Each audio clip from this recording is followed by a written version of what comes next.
Sungguh bersyukur sama Tuhan, di mana saudara semua boleh digabungkan di Impact Community Indonesia, karena melihat bahwa tuayan telah menguning, tapi pengerja sedikit. Waktu awal kita buka ibadah online, kemudian banyak sekali permintaan untuk bisa dibikin komsel-komsel. Nah, awalnya bulan Juni itu kita mau bikin komsel, kami cuma kenal beberapa teman-teman saja. Seperti Pak Rike, kemudian Pak Rizal, kemudian Pak Simon, cuma kenal beberapa. Tapi kemudian akhirnya Tuhan sendiri yang kumpulkan dan kirimkan, sehingga sekarang ini sudah ada 51 komsel. Dengan hampir 1.700 anggota.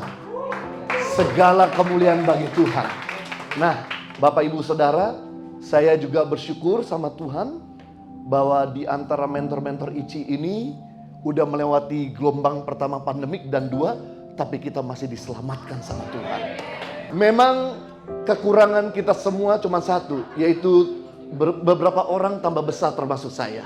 Itu saja, tapi lebih daripada itu saya melihat kerohanian kalian, Henry Lo, Pak Rike, Pak Teguh, Pak Ian, Pak Simon, bahkan juga ada tim dari full timer ICI juga, Wenti, rata-rata bertumbuh secara signifikan. Berapa di antara saudara yang merasa pertumbuhan begitu luar biasa setelah pegang komsel ICI? Bisa angkat tangan? Yes, luar biasa.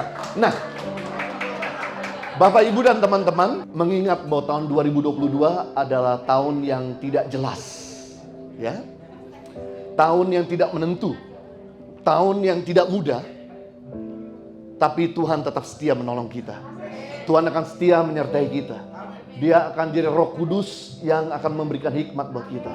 Nah, saya mau sampaikan dengan singkat pesan Natal. Yang pertama, pesan Natal bagi kita semua para pemimpin ICI, yaitu Raja yang lahir di kandang domba.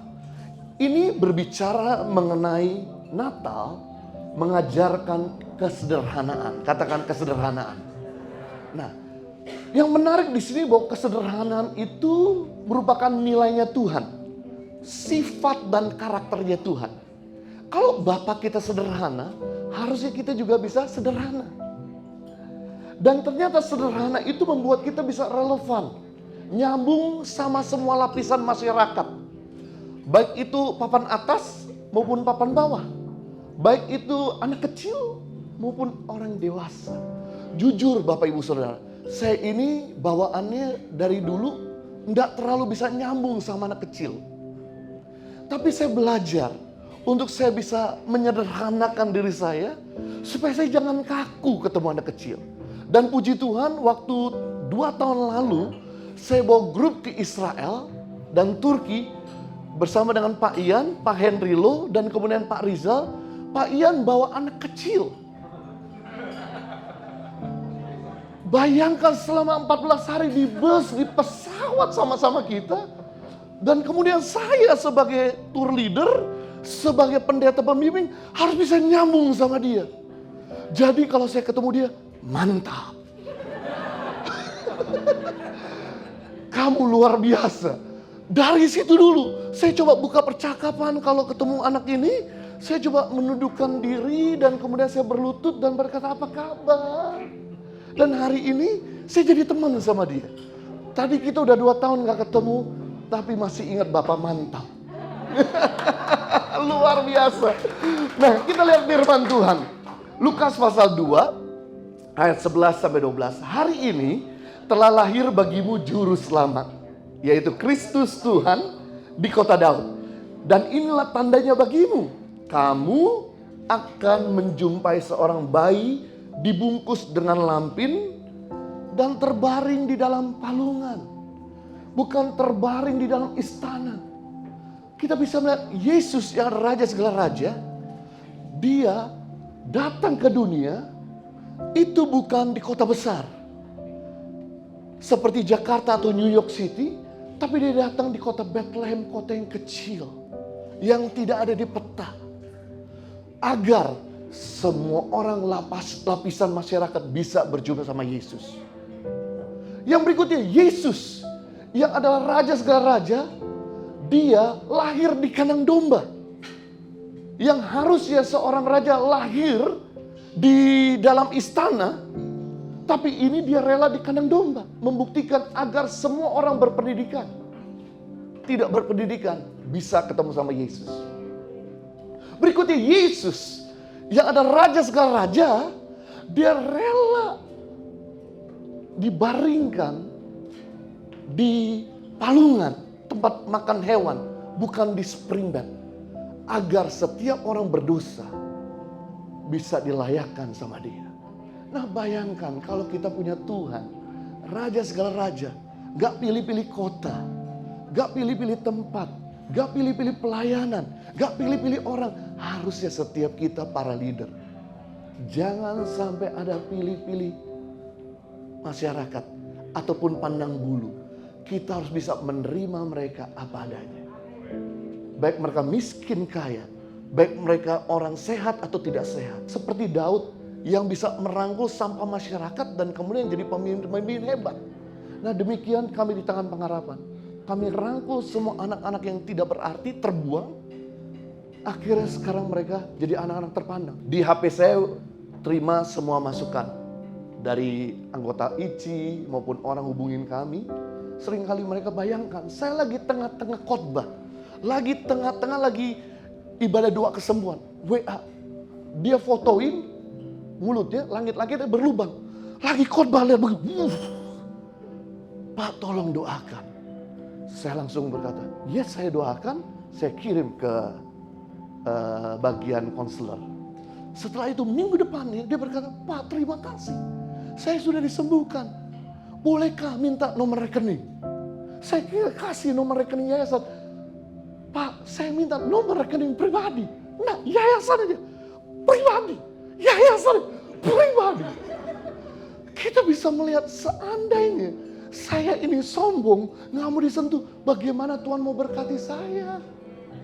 Tapi gara-gara kita relevan mau nyambung, akhirnya orang bisa datang untuk memberkati. Nah beberapa kali ada seorang yang menghubungi saya cuma berkata gini, Shalom Pak Pendeta. Saya berkata Shalom. Saya gak kenal nomornya.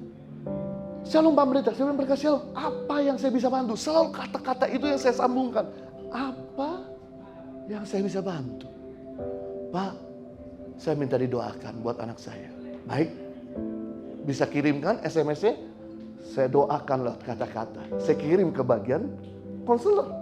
Kemudian mereka begini, Pak boleh minta nomor rekening yayasan. Hanya cuma simple melayani orang tanpa pamrih, tidak memandang bulu. Ternyata dia orang berada. Wow, saya rindu setiap kita. Kalau Yesus relevan, Yesus sederhana, pemimpinmu sederhana. Setiap kita jangan ada yang sombong.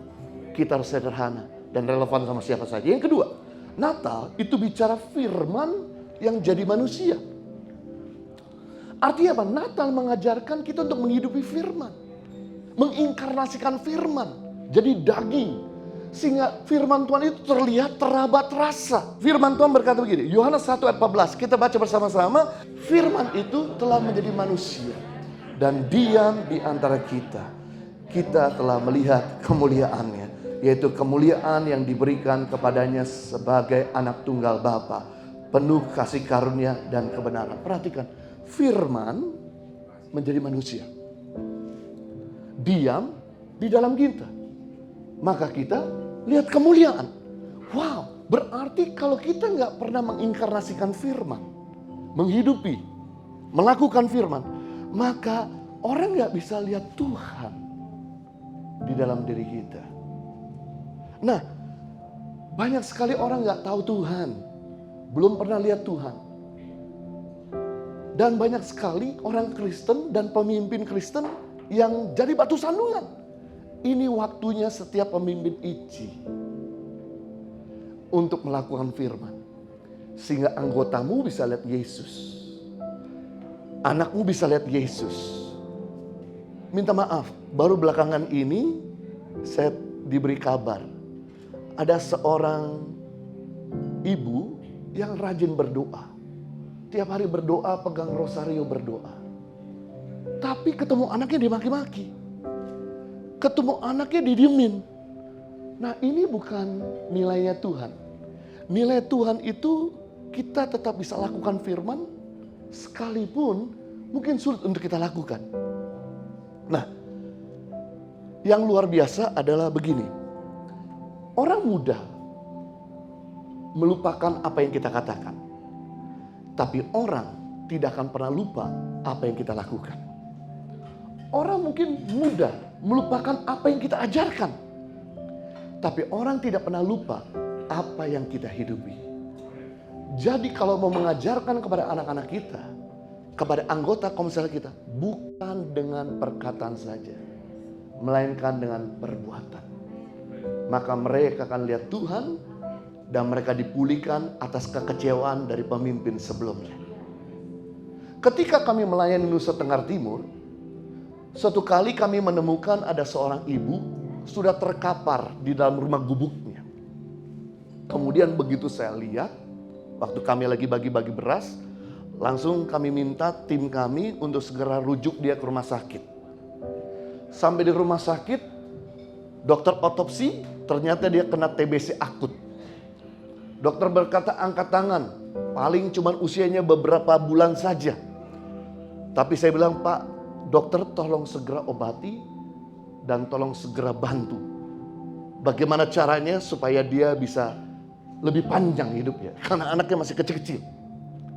Lalu kemudian kami menolong rumahnya yang terbuat dari rumah gubuk itu, dibangunkan rumah layak tinggal. Kemudian kita bangunkan kios. Karena ibu ini gak sanggup lagi bekerja, jadi kita modalkan kios 15 juta. Udah rumahnya sekian juta, modalkan kios supaya dia cuma dagang di situ. Kemudian anak-anaknya kami sekolahkan. Lalu kami support beras buat ibu ini. Lalu setelah ibu ini udah selesai diobati, dibawa pulang kembali sama tim kita ke rumah yang sudah diperbaiki. Langsung ibu ini berkata, Bapak Pendeta Jojo, hampir saya nggak percaya. Hampir saja saya nggak percaya bahwa Tuhan itu ada. Saya pikir cerita Tuhan dan Alkitab cerita fiction dan dongeng. Karena buktinya kami berdoa tidak ada satu jawaban datang. Kami punya 5 anak, 2 mati. Tapi hari ini Pak, apa yang Bapak lakukan kepada kami? Bangunkan rumah, berikan kios, berikan pengobatan bos yang terkapar. Kemudian berikan beras, sekolahkan anak-anak. Kami semua ternyata menjawab semua list doa-doa saya. Saya lihat Tuhan dalam diri Anda. Dan ibu ini berteriak minta ampun sama Tuhan. Tuhan, ampuni aku. Aku durhaka sama Engkau. Dan dia menyerahkan hidupnya kembali sama Tuhan. 2 bulan kemudian dia meninggal. Untung waktu itu dia lihat firman yang menjadi daging. Saya rindu setiap kita di ICI sebagai pemimpin tidak butuh orang yang jago bicara, jago ngajar. Pemimpin ICI harus jago melakukan firman Tuhan. Yang mengerti katakan amin. Yang ketiga, terakhir, Natal berbicara soal Allah yang mengambil rupa seorang hamba. Yang pertama, raja yang lahir di kandang domba. Yang kedua, firman yang menjadi manusia. Ketiga, Allah yang mengambil rupa seorang hamba. Artinya apa? Siap berkorban demi hubungan. Wow. Filipi pasal 2 ayat 6-7 ayat terakhir. Yang walaupun dalam rupa Allah, tidak menganggap kesetaraan dengan Allah sebagai milik yang harus dipertahankan, melainkan telah mengosongkan dirinya sendiri dan mengambil rupa seorang hamba dan menjadi sama dengan manusia. Bayangkan, dia adalah raja. Pertama, turun satu level jadi manusia. Ini butuh pengorbanan.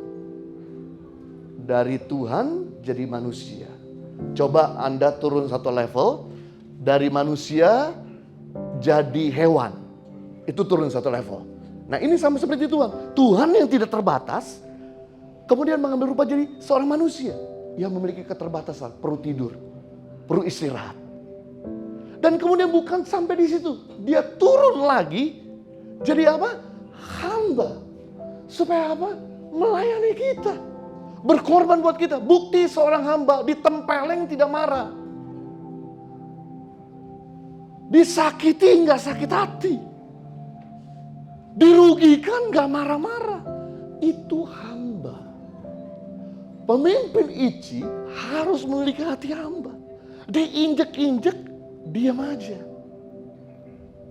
Beberapa waktu yang lalu seperti saudara tahu bahwa istri saya Henny sempat diviralkan mengenai isu doktrinisasi. Ya kan? Sebetulnya kita udah maju juga. Tapi ingat, Yesus aja hamba, diam waktu ditempeleng. Dipecut diam, dipukul diam. Ampuni. Dan puji Tuhan, waktu itu ada beberapa hamba Tuhan yang kontak kami. Seperti Daud Tony dan kemudian beberapa Pak Rubin Adi Abraham. Saya berkata, sus, diam aja, tenang. Diam. Dan apa yang terjadi waktu kami diam mengambil rupa seorang hamba. Ditempeleng, diinjek-injek sebagai kaset, diam aja. Akhirnya suasana reda sendiri. Cooling down sendiri. Nah, ini penting bagi kita semua. Mungkin Anda diinjek-injek sama anak buahmu. Mungkin Anda diinjek-injek sama anak rohanimu. Saya mau beritahu. Natal memberikan pesan pada kita.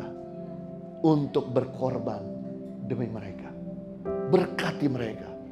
Ingat, tidak ada kehidupan tanpa pengorbanan. Tidak ada kehidupan tanpa pengorbanan. Nah, siapa yang berkorban untuk kita supaya kita hidup? Tuhan Yesus. Ketahuilah, kalau engkau pengen lihat anak-anakmu hidup, masa depan anak-anak rohanimu hidup, kita harus siap berkorban agar mereka maju.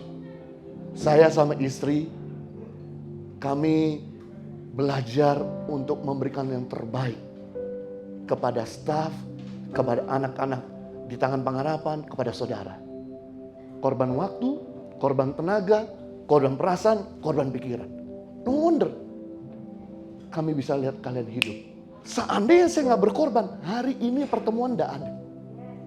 Tapi karena ada Tuhan berkorban, pemimpinmu berkorban, hari ini ada. Dan saya percaya waktu saudara berkorban juga kepada mereka, anak-anak saudara, maka gathering ini bukan cuma sampai di para leader, kalian akan punya keluarga sendiri. Ke depan kita akan lihat bahwa Indonesia akan penuh dengan kemuliaan Allah. Saudara, orang diselamatkan karena Injil, tapi orang berubah karena dimuridkan. Itu sebabnya jangan berhenti sampai sebatas kita pertemuan 2 minggu sekali, tapi kita sebagai pemimpin siap berkorban untuk mereka. Yang siap berkorban katakan amin.